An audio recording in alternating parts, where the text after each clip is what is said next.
everyone. It's been a while since I've recorded anything. So, when I started recording, I was living in Jamaica and I've now moved to the USA. So, things have changed. I used to post a lot about how to get work here, especially in the USA, how to get remote jobs, how to apply to companies who are not really advertising their jobs.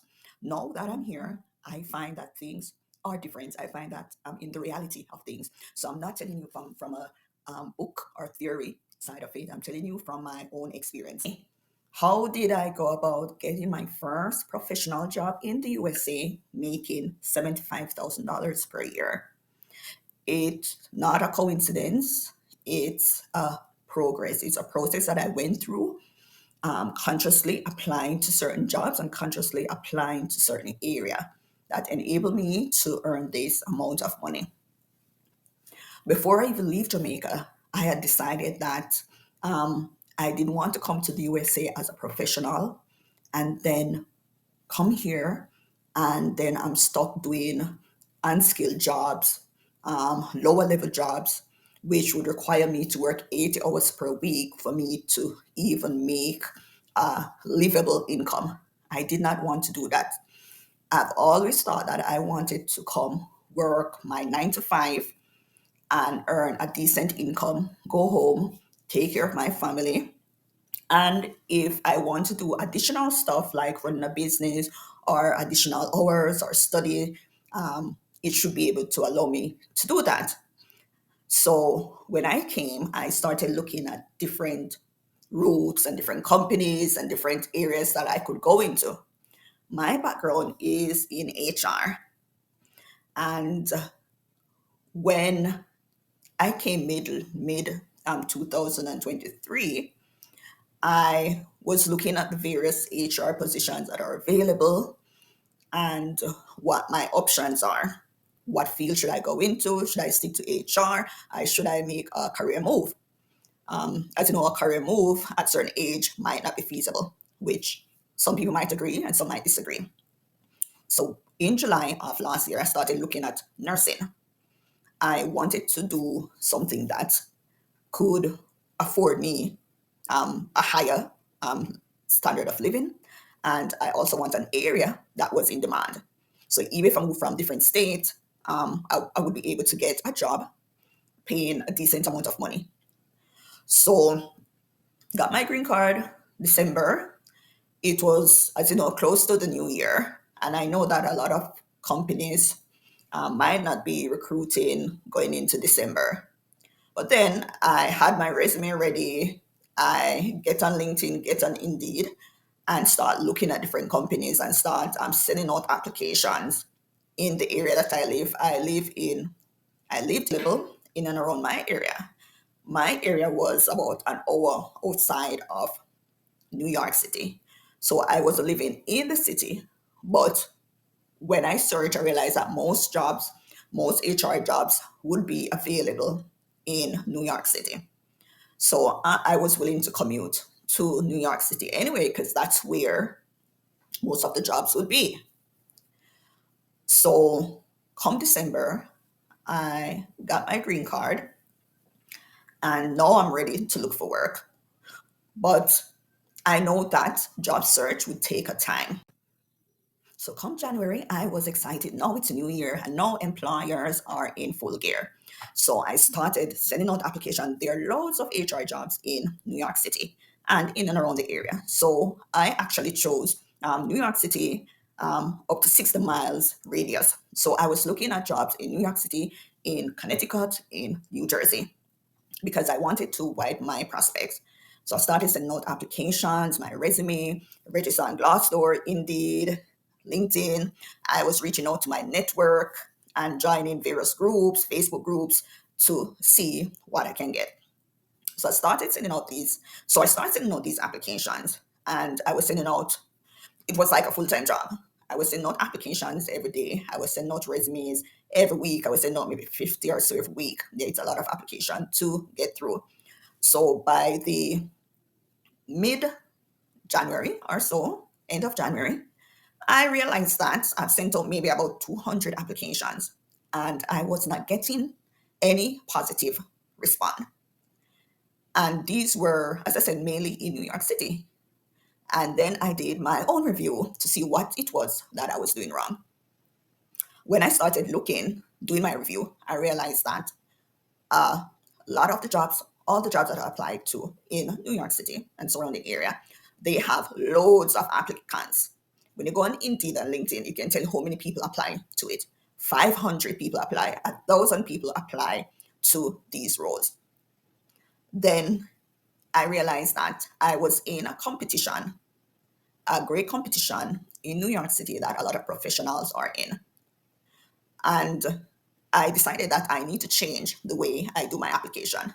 Because if I'm sending out 200 applications and I'm not even getting a telephone interview, wrong, I got one telephone interview.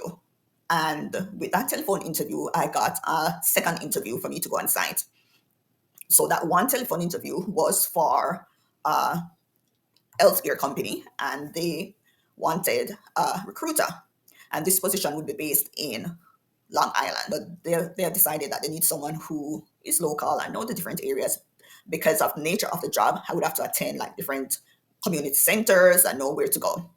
So anyway, that didn't work out. That was the only interview that I got in New York City or in that side of New York. So that then I sat down and did my review and said something is wrong. I can't be here just looking for work and not getting anywhere.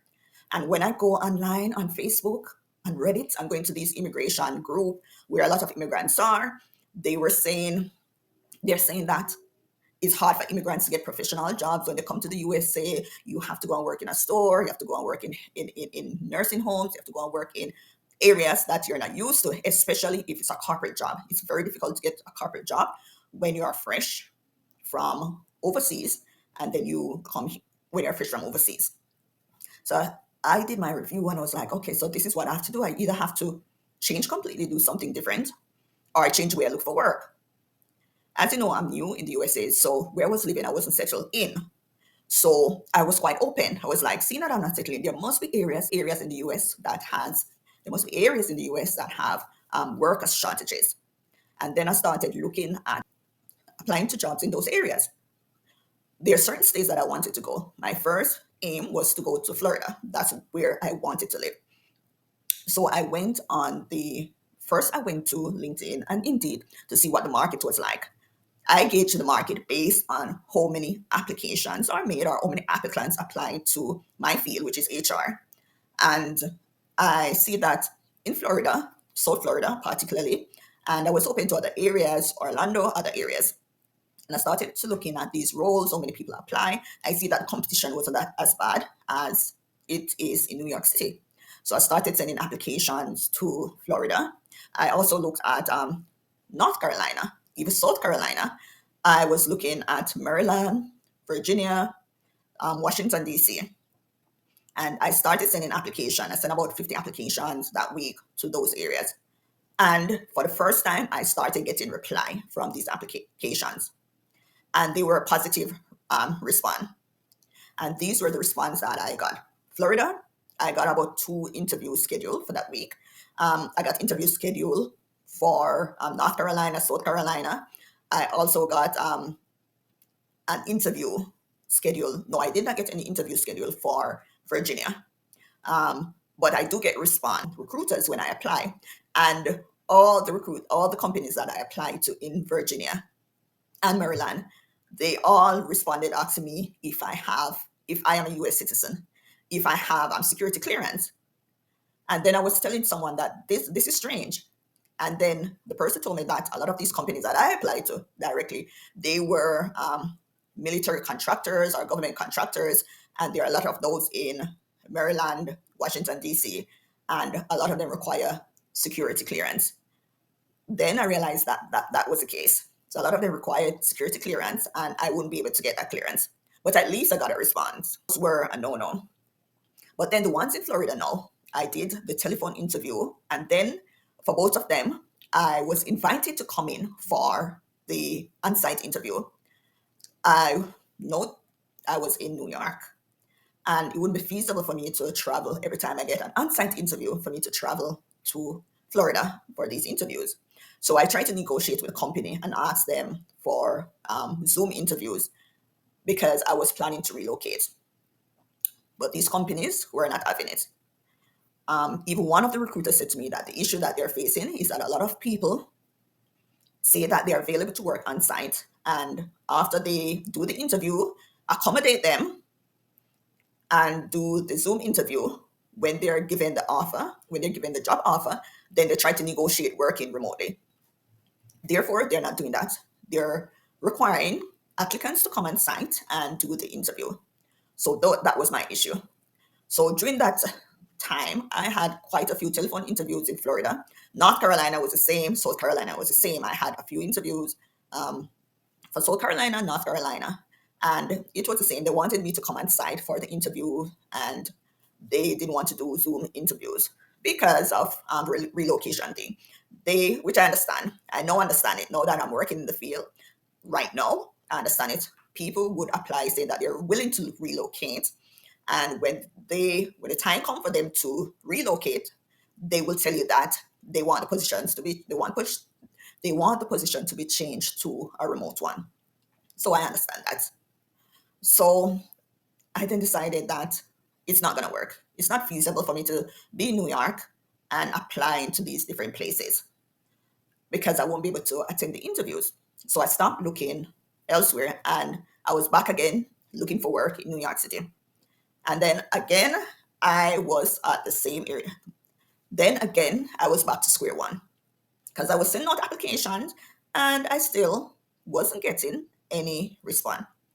Then I said, you know what? I have to make up my mind. I need to decide what it is that I need to do. I need to target one particular area, one particular location, stick to that, and arrange my interviews based on that. So I started doing my research, I started going to different groups, and started to look at different states, different cities, based on a whole lot of things, based on the demand for professionals, based on the demography, because I wouldn't go to any state, I wouldn't go to any city. There are particular cities that I wanted to target.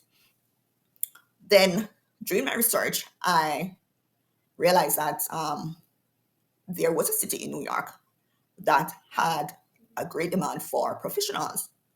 And um, when I look at the applicant rates for HR jobs or any jobs, professional jobs, I realized that it was low. I was seeing like 3 applicants per job. I was seeing like 5 applicants per job. And this was in Western New York, in Buffalo in particular. Then I started researching Buffalo. And one of the main things that I research when I'm looking at moving is the demography. Um, how many Black people live in Buffalo? Because I didn't know that Black people live in Buffalo like that.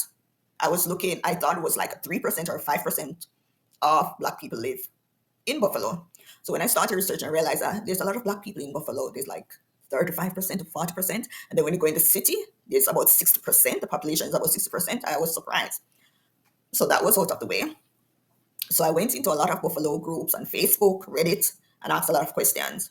One of the questions that people ask me is that, do I like the cold? I hate the cold, completely hate it. You're like, no way, Buffalo is not gonna do for you. If you hate the cold that much, it doesn't make any sense you come here. So I was like, okay, I'm in New York, which is very cold. I find it extremely cold anyway. I don't mind coming to an area that is a little bit colder and it has more opportunities. I'm already in the cold anyway. So why not continue and go a bit further? So I started researching Buffalo. I started looking at the property prices, and I was shocked that that Buffalo was in New York, because where I was staying in that area, when I look at the property price, when I look at the cost of rental and the cost of purchasing home in Buffalo compared to where I was, it was like a third. Rent was a third in Buffalo. Housing prices were a third in Buffalo. And I was like, wait, what is going on here? This is then I started get then I got excited. And when I that was then I got excited about Buffalo. I got excited about the jobs availability there and everything else. Then I started applying to jobs in Buffalo. And within 2 weeks I got two couple of telephone interviews. And from that, I got two companies who wanted to see me on site. And I arranged to come on site. So I came on site, booked the interviews so that I could do the interview one day and the next day I did the other interview. So I came to Buffalo. It's 6 hours from where I was living then, 6 hours driving. So I drove to Buffalo, booked a hotel, um, and attend the first interview, attend the second interview, and then I went back to where I was staying. My first impression in Buffalo wasn't that great. When I went back, I was like, no, Buffalo is not it. I didn't like it. I was like, I'm not going to do Buffalo because of certain reasons. And then I was like, um, went back. I was like, no, Buffalo is not it. I need to look elsewhere. But I started saying, okay, where else can I look? Um, North Carolina, South Carolina again. I was like, would I go there? Because I haven't visited those places. Would I go there and still and feel the same way that I felt when I went to Buffalo? So apply. I got invited to on-site interview. Again, it didn't work out. I'm like, okay, you know what? I'm gonna give Buffalo a try because during that time, I was still in these groups, um, making connections with people that are living here, people that move here. Um, I even made connection with when I came the first time. Made connection with this lovely lady who is a Jamaican and she owns a Jamaican restaurant in Buffalo. So we kept in contact and she tell us her story, how she got here, what's going on with. It was very positive.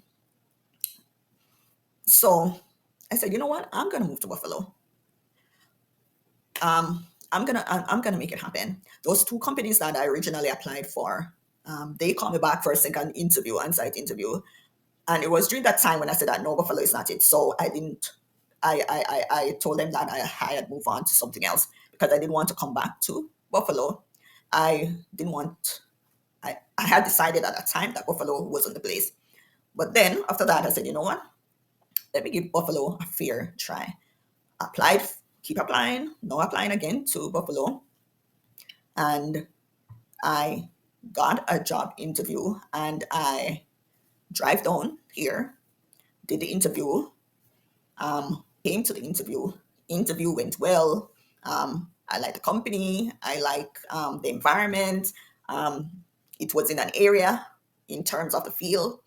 Um, the company field is an area that I'm passionate about, and the pay was great. That's another thing as well, is that even though Buffalo cost of living is much less than New York City, the pay rate is the same across the board. You'll get the same pay in Buffalo that you'll get in New York City. And I was like, what is going on? Why would I be in New York City when New York City and close by areas are so expensive and you're getting the same pay rate? So it's like, no, this is it. Came, did interview, got the offer, 75,000 per year. Plus the hours were great, flexible work hours. It was great. And I accepted the position and I had 2 weeks to do everything. So during that 2 weeks, I was looking for a place to stay and look for the place to stay. Couldn't find a short-term place to stay because the aim was that I would come here.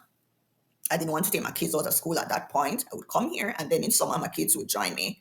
So I wanted somewhere short-term, an apartment short-term for me to stay until they're ready to come.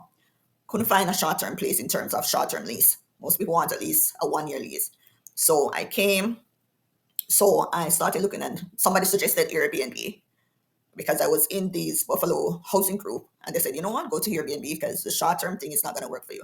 So I went to Airbnb and I looked at different places that were available and I got a room and I booked that room for a week because I had to reach by that time. I had like it was like the Thursday, and I was come down. Was to start work on the Monday. So I bought the Airbnb, and still I was still looking. And then I heard about a website that I could go to that deals with short-term rental, and I start looking at that. Reach out to a couple of people. I saw one particular apartment that I like, which is this one that I'm in now. I reach out to the owner. The owner say call him. I call him, and then he say okay, it's available, and I could have it at the rate that was set. So I came down, I started working the Monday. I stayed at Airbnb for a week. And then I moved here to this place. Um, a place like this in New York City would cost about three times the amount that I'm paying right now.